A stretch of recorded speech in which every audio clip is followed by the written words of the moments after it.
জান্নাতে কয়েকটা শ্রেণী মানুষের জন্য নো এন্ট্রি করা আছে, এরা ঢুকতে পারবে না। তার ভিতরে এক শ্রেণী মানুষ হলো, যত সালাত সিয়াম করো, যত জিকির আজকার করো, ওয়াজ শুনো আর ওয়াজ করো, রক্ত সম্পর্কীয় আত্মীয়কে যদি সম্পর্ক ছিন্ন করো, তার সাথে কথাবার্তা না বলো, যে যুক্তিতে হোক তারা যদি ত্যাগ করো, তাকে যদি তুমি যোগাযোগ বিচ্ছিন্ন করে ফেলো, তাহলে এই ব্যক্তি সম্পর্কে নবীজি বলেছেন এই জান্নাতে প্রবেশ করতে পারবে না। নিকট আত্মীয় এবং প্রতিবেশীর সাথে সুসম্পর্ক বজায় রাখা, এই কাজটা কি সুন্নত না মুস্তাহাব? ফরজ। সুবহানাল্লাহ।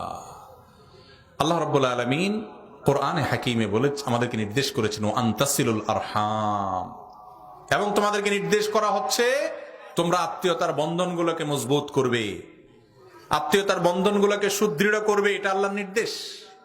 ভাইরা আমার, আমাদের সমাজে সবার সাথে দোস্তি ভালো, কোথাকার কোন দোস্ত, কোন দেশে, কোন জেলার, আর ফেসবুকের দোস্ত তো বলতেই নেই। সস্তা দোস্ত আছেই আজকাল, 5,000 দোস্ত এক একজনের কাছে, হ্যাঁ 3,000 4,000 করে দোস্ত এক একজনের কাছে। আহা, এই সময়টাতে আত্মীয় স্বজনের সাথে যে সুসম্পর্ক রাখতে হয়, মহব্বতের সম্পর্ক রাখতে হয়, খোঁজ খবর নিতে হয়, এই জিনিসটা আমরা ভুলে গেছি। এটা ফরজ কাজ। আত্মীয়তার সম্পর্ক রক্ষা করা কি ভাই? ফরজ। মনে রাখবেন, 5 ওয়াক্ত সালাত আদায় করা ফরজ, আত্মীয়তার সম্পর্ক রক্ষা করাটাও ফরজ। বেশিরভাগ মানুষ আমরা এই ব্যাপারে গাফেল। আত্মীয়তার সম্পর্ক নিয়ে দীর্ঘ আলোচনা, শুধু এটার উপরে আলোচনা একদিন হওয়া উচিত। সংক্ষেপে শুধু এটুকু বলি, আত্মীয় বলতে কাদের সাথে সুসম্পর্ক বজায় রাখতে হবে? বাপের দিককার এবং মায়ের দিককার যে সমস্ত আত্মীয়রা আছেন, বিশেষ করে তাদের, অর্থাৎ আপনার চাচা, আপনার ভাই বোন, তো শুরুতেই মা বাপ ভাই বোন তারা তো আছেনই, এর পাশাপাশি চাচা, চাচাতো ভাই বোন, ফুফু, ফুফাতো ভাই বোন, এদের সাথে সুসম্পর্ক রাখতে হবে। আজকাল আমরা বেশিরভাগ লোক ফুফুদের সাথে যোগাযোগে আমরা অনেক দুর্বল, তাই না? খোঁজ খবরই নেই।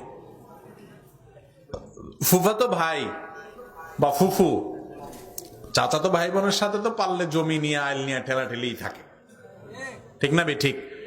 অথচ তারা আত্মীয়, রক্ত, রক্তের সম্পর্কের কারণে তাদের সাথে কি রাখতে হয়? সুসম্পর্ক বজায় রাখা ফরজ। যদি তারা আপনার সাথে দুর্ব্যবহার করে, তারপরে আপনার চেষ্টা থাকতে হবে আপনার পক্ষ থেকে যেন ত্রুটিটা না হয়। তারপরে সে করলে তারটা সে আল্লাহর কাছে বুঝবে। কথা কি বুঝাতে পারছি?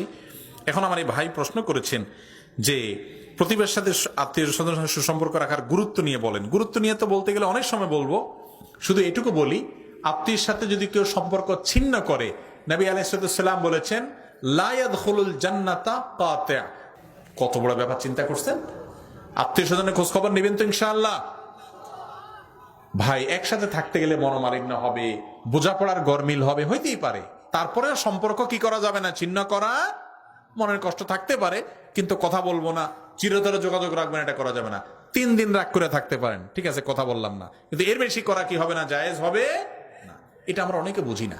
আর প্রতিবেশী, আল্লাহু আকবার, প্রতিবেশীর সাথে দেখেন, আমি একটা কথা সবসময় বলি, আমরা কোরআন হাদিস যতটা বুঝি, ইবলিসের চেয়ে একটু বেশি বুঝি। কারণ কি? কারণ আমাদের কাজ জান্নাতে যাওয়া, আর ইবলিসের কাজ হলো আমাদেরকে কোথায় নেওয়া? জাহান্নামে নেওয়া। সে আমাদের শত্রু, আমাদের বাপ আদমের শত্রু। আমাদের বাপ আদমকে সেজদা না করার কারণে আল্লাহ জান্নাত থেকে বের করে দিছে। এই জন্য সে ওর পথ থেকে শত্রুদের শুরু করছে। আল্লাহ তাকে সে সুযোগ দিছে আমাদের পরীক্ষার জন্য। এখন দেখবেন আপনি, যেটা আপনার জন্য বেশি উপকারী, ইবলিস আপনার থেকে ওইটা সরায় দিবে, আপনাকে ওটা করতে দিবে না। আপনি দেখেন সবার সাথে সম্পর্ক ভালো, বেশিরভাগ লোক প্রতিবেশীর সাথে সম্পর্কটা খারাপ, ঠিক না ভাই ঠিক? পাশের বাড়ির লোক, পাশের ঘরের লোক, মুরগি নিয়ে, হাঁস নিয়ে, এটা নিয়ে, সেটা নিয়ে, যেন তেন বিষয় নিয়ে ঝগড়াঝাটি লাগিয়েই থাকে, ঠিক না ভাই ঠিক? ওই দূরের লোকের সাথে ঠিকই সম্পর্ক ভালো। অথচ যে আপনার প্রতিবেশী, যে আপনার কাছের লোক, তার সাথে আপনার সুসম্পর্ক থাকতে হবে, তার সাথে আপনার ভালো সম্পর্ক থাকতে হবে। নবী করিম সাল্লাল্লাহু আলাইহি ওয়াসাল্লাম বলেছেন, জিবরিল আমাকে বারবার, ফেরেশতা জিবরিল আয়েশা বলতেছিলেন যে আপনি প্রতিবেশীর সম্পর্কে দায়িত্বশীল হন, সচেতন হন। এত বেশি বলতেছিল, আমার মনে হচ্ছিল যে কখন না জানে জিবরিল আয়েশা বলে আপনি মারা গেলে আপনার সম্পদে প্রতিবেশীর ভাগ থাকবে, এরকম মনে হচ্ছিল আমার কাছে, এত বেশি গুরুত্ব দেওয়া হচ্ছিল। তিনি বলেছেন লা ইউমিনু আহাদুকুম, তোমাদের কেউ ততক্ষণ পর্যন্ত পূর্ণাঙ্গ ঈমানদার হতে পারবে না, মাল্লা ইয়ামানু জারুহু বাওয়াইকাহু, যে ব্যক্তির ক্ষতি থেকে, অনিষ্ট থেকে তার প্রতিবেশী নিরাপদে থাকতে পারে না। এজন্য ভাইরা, প্রতিবেশীর সাথে সম্পর্ক ভালো রাখবো তো ইনশাআল্লাহ। আগে থেকে সম্পর্ক খারাপ আছে, অভিমান, রাগ সব জান্নাতে যাওয়ার আশায়, আল্লাহকে খুশি করার আশায়, মালিককে সন্তুষ্ট করার আশায় সব কোরবানি করে দিয়ে হাসি মুখে তার সাথে মিশবেন। একটু ছোট হবেন কিন্তু আল্লাহর কাছে বড় হবেন। করা যাবে তো ইনশাআল্লাহ। আল্লাহ তাআলা তৌফিক দান করুন।